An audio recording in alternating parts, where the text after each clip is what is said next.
महादेव, श्री शिवाय नमस्तुभ्यम। तो इस बार धनतेरस 29 अक्टूबर दिन मंगलवार को पड़ रहा है।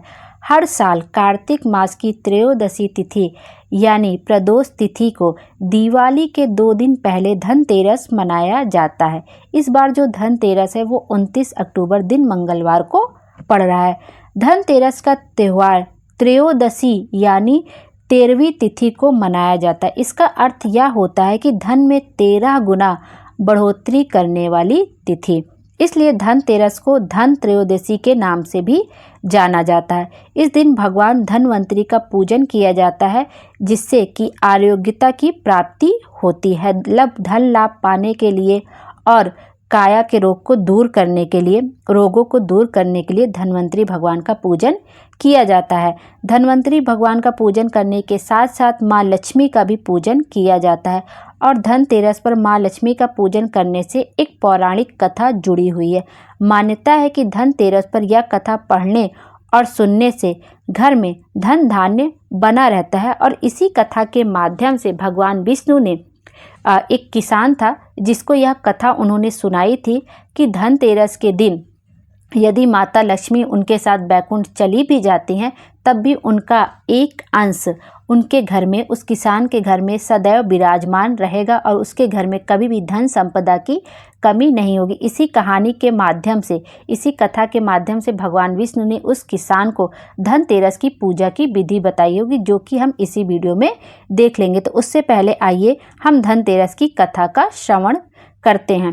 कहते हैं कि एक बार भगवान विष्णु मृत्युलोक यानी पृथ्वी लोक पर भ्रमण करने का मन बनाया। जब भगवान विष्णु धरती लोक को आने लगे, तब माँ लक्ष्मी भी उनके साथ चलने को तैयार हो गई। तब भगवान विष्णु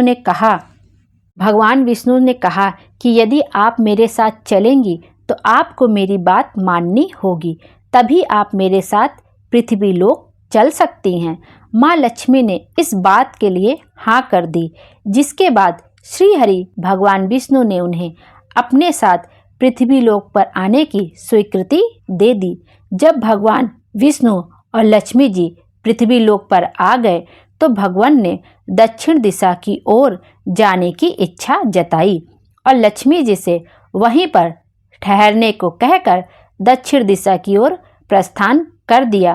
पर स्वभाव से चंचल माँ लक्ष्मी जी जिज्ञासावश चुपके से भगवान विष्णु के पीछे पीछे चल दी। चलते चलते माँ लक्ष्मी को सरसों के लहलाते पीले फूलों से भरा हुआ खेत दिखाई दिया। उन्होंने वहीं ठहरकर किसान के खेत से सरसों के फूलों से श्रृंगार किया और गन्ने का रस पिया। ऐसा करते समय भगवान विष्णु ने उन्हें देख लिया।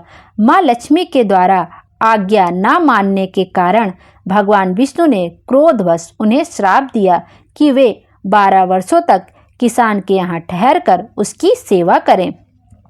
माँ लक्ष्मी के वास रहने के कारण किसान का घर धन धान्य से भर गया। उधर जब 12 वर्ष पूर्ण हो गए तो माँ लक्ष्मी को वापस अपने लोक लौटने का समय आ गया।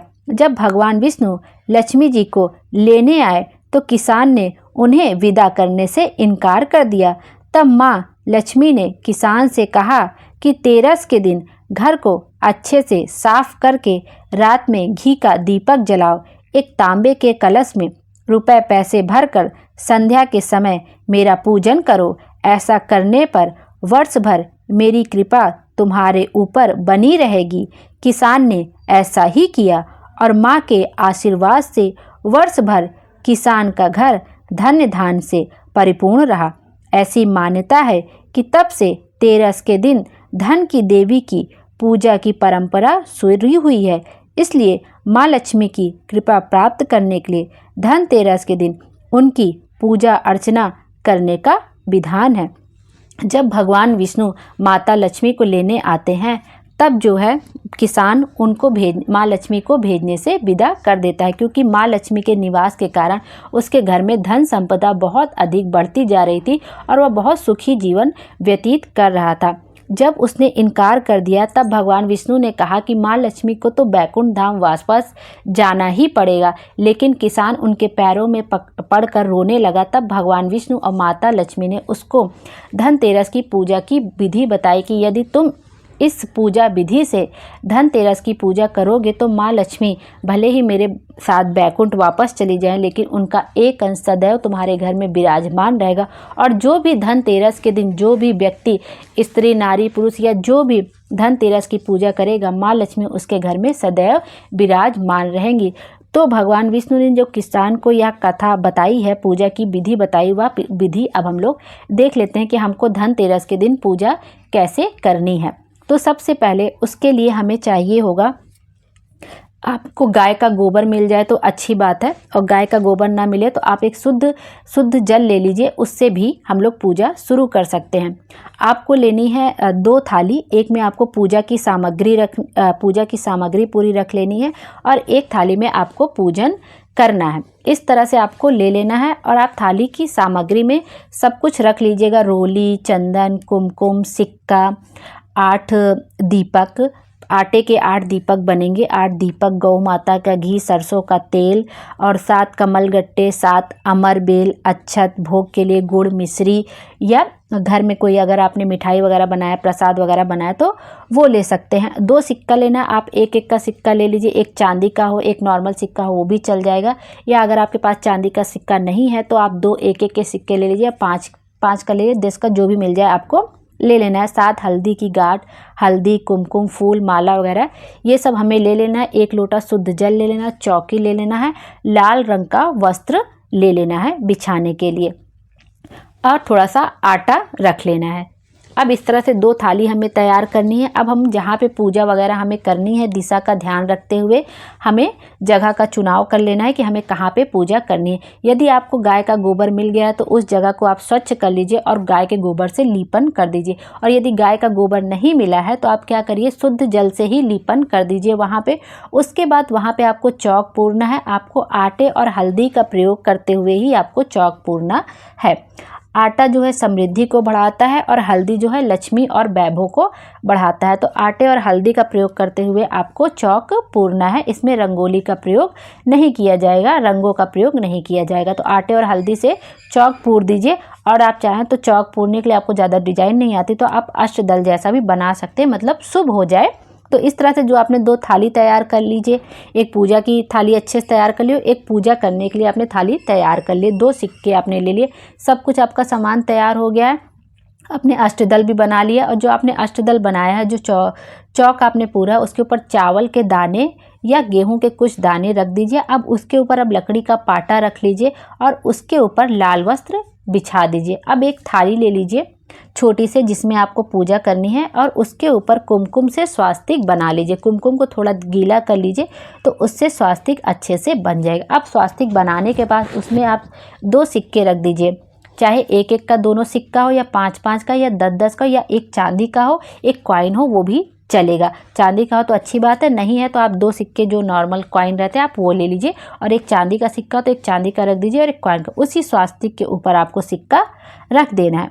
उसके बाद आप जल से आचमन कर दीजिए भगवान जी, और ये आपके पास जो भी लक्ष्मी माता की फ़ोटो हो, कुबेर देवता की फ़ोटो हो, धन्वंतरी भगवान की फ़ोटो, तो वो सब भी आप रख सकते हैं। मेनली जो इसमें पूजा होगी वो लक्ष्मी माता की, जो सिक्के के रूप में हमारे घर में विराजमान रहेंगी। इस तरह से आपने धनतेरस की पूजा करनी है। स्वास्तिक बना के थाली में आपको 2 सिक्के रख लेने, चांदी का, एक नॉर्मल कॉइन, और नहीं है तो फिर दोनों नॉर्मल कॉइन रख के आपको रख देना है। उसके बाद जल से छींटा कर देना है। उसके बाद आपको क्या करना है, जो आपने 8 दिए आपने बनाए हैं, 7 दिए में आपको देसी घी भरना है। गौ माता का मिल जाए तो बहुत अच्छी बात, गौ माता का नहीं मिल रहा है तो आपके पास जो भी शुद्ध घी है, देसी घी, वो भर दीजिए। और एक आटे के दीपक में आपको सरसों का तेल भरना, और सब में लंबी बाती ही लगेगी। लक्ष्मी माता की पूजा में हमेशा लंबी बाती का ही उपयोग किया जाता है। तो 8 दीपक बना लीजिए घी के, और 1 दीपक सरसों के तेल का। अब आप घी को, दीपक को प्रज्वलित कर लीजिए, सरसों के तेल के दीपक को प्रज्वलित कर दियो, घी के दीपक को प्रज्वलित कर लीजिए। अब बस दीपक को रखते समय एक बात का ध्यान रखिए कि आप जो सिक्का आपने रखा है, जो माता लक्ष्मी का स्वरूप है, उनके लेफ्ट हैंड पे, जब आप सिक्के की तरफ से देखेंगे, जब आप ऐसे इमेजिन करेंगे कि मैं सिक्के की तरफ बैठी हूँ माता लक्ष्मी की तरफ, और उधर से अपने हाथ से इमेजिन करेंगे, तो सिक्के के लेफ्ट हैंड पे आपको तेल का दिया लगाना है और सिक्के के राइट हैंड पे आपको घी का दीपक लगाना है। मतलब जैसे आप बैठे हैं, जिधर से आप बैठे, अगर आप उधर से देखेंगे तो आपके सीधे हाथ पे, आपके राइट हैंड पे तेल का दीपक लगेगा और आपके लेफ्ट हैंड पे घी का दीपक लगेगा। तो बस इस बात का ध्यान है, इस तरह से आपको दीपक प्रज्वलित कर देना है।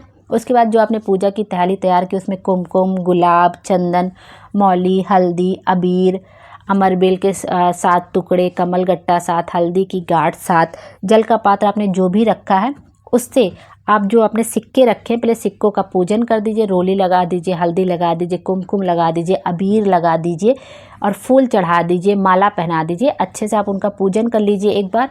उसके बाद पूजन करने के बाद दोनों सिक्कों को उठा लीजिए। अब उसके बाद जो आपने कलावा लिया ना, मौली, जो बहुत जगह कलावा कहते हैं, बहुत जगह मौली कहते हैं, पूजा पाठ में हमेशा बांधा जाता है। जब सत्यनारायण भगवान की कथा करते हैं तो उसके बाद मौली जरूर बांधते हैं हाथ में, पंडित जी बांधते हैं। तो वो मौली आपको लेनी है और सिक्कों को उसमें बांध देना 5 बार, 7 बार, 11 बार लपेट दीजिए, सिक्के पूरे अच्छी तरह से ढक जाए। मतलब सिक्कों को माँ लक्ष्मी को वस्त्र धारण करा दीजिए। तो इस तरह से सिक्कों को लपेट दीजिए मौली में। फिर से उसी स्वास्तिक के ऊपर, उसी थाली के ऊपर आपको सिक्कों को रख देना है। फिर से जल का छींटा देना है, आचमन करना है और फिर आपको कुछ चावल लेना और उसको हल्दी में अच्छे से भिगो लेना है। मतलब सूखे हल्दी में आप उसको डाल दीजिए अच्छे से, तो वो चावल पीला हो जाएगा। या 1-2 बूंद जल डाल देंगे तो अच्छे से वो लिपट जाएगा और सूखा सूखा भीग जाएगा। आपको पीले चावल लेना है और आपको अपने उल्टे हाथ में चावल रखना है। मतलब लेफ्ट हैंड में आपको चावल रखना है और राइट हैंड से आपको माता लक्ष्मी के जो आपने 2 सिक्के रखे हैं उसका पूजन करना है। 5 बार या 7 बार आप वो माता लक्ष्मी के ऊपर जो आपने पीले चावल बनाए हैं, अच्छत बनाए हैं, उसको आप माता लक्ष्मी के ऊपर डालते जाएंगे और साथ में गणेश जी का स्मरण करते रहेंगे, साथ में भगवान विष्णु का स्मरण करते रहेंगे, माता लक्ष्मी का स्मरण करते रहेंगे कि हमारे घर में गणेश जी भगवान रिद्धि सिद्धि को लेकर आप सदा हमारे घर में विराजमान रहें और माता लक्ष्मी का सदा हमारे घर में निवास रहे। इस तरह से आप करते हुए 7 बार, 11 बार, 5 बार, फिर बाद में लास्ट में आपको पूरा चावल, जब 5 बार या 7 बार या 7 बार जब आपका आखिरी बार, तो पूरा चावल जो आपने अच्छत हल्दी में भिगो के लिए वो उस पर पूरा चढ़ा देना है सिक्कों के ऊपर। उसके बाद आपको क्या करना है, पूरा चावल छोड़ दिया, उसके बाद आपको जो आपने 7 अमरबेल के टुकड़े लिए हैं उसको आप समर्पित कर दीजिए। फिर 7 कमलगट्टा लिया आपने, उसको समर्पित कर दीजिए। हल्दी की 7 गांठ ली, उसको आप समर्पित कर दीजिए। इस तरह सब कुछ समर्पित कर दीजिए। उसके बाद आपको अपने दोनों हाथ में आपको हल्दी पिसी हुई लेनी है और 7 बार माता लक्ष्मी के ऊपर चढ़ाना है। मतलब दोनों सिक्कों के ऊपर आपको समर्पित करना है। उसके बाद आपको रोली लेनी है और 7 बार अपनी मन की बात कहते हुए, जो भी आपकी मनोकामना उसको कहते हुए 7 बार आपको रोली चढ़ानी है। इस तरह 7-7 बार आपको हल्दी और रोली चढ़ानी है। उसके बाद गुड़, शक्कर या आपने जो भी मीठा बनाया आपको वो, या खीर आपने जो भी बनाई है वो आपको भोग के रूप में माता लक्ष्मी को समर्पित करना है। उसके बाद आपको क्या करना है, हाथ जोड़ के माता रानी को नमस्कार करना है और उसके बाद उनसे निवेदन करना है कि आप हमारे घर में सदा विराजमान रहें और हमेशा आपका निवास हमारे घर में रहे। इस तरह से उनसे अपनी विनती कर लीजिए, जो भी आपके मन की बात हो उनसे कह दीजिए। उसके बाद अपनी झोली पसार कर माता रानी से अपने दिल की बात कहिए, जो भी आपकी मनोकामना वो कहिए और झोली को अपनी ओर गिरा लीजिए। माता लक्ष्मी की तरफ अपना पल्ला नहीं गिराना है, अपनी ओर झोली गिरानी है। इस तरफ अपने तरफ करके आपको झोली गिरानी और फिर जो 7 दिए आपके घी के जल रहे हैं उनसे आपको माता लक्ष्मी की आरती करनी है।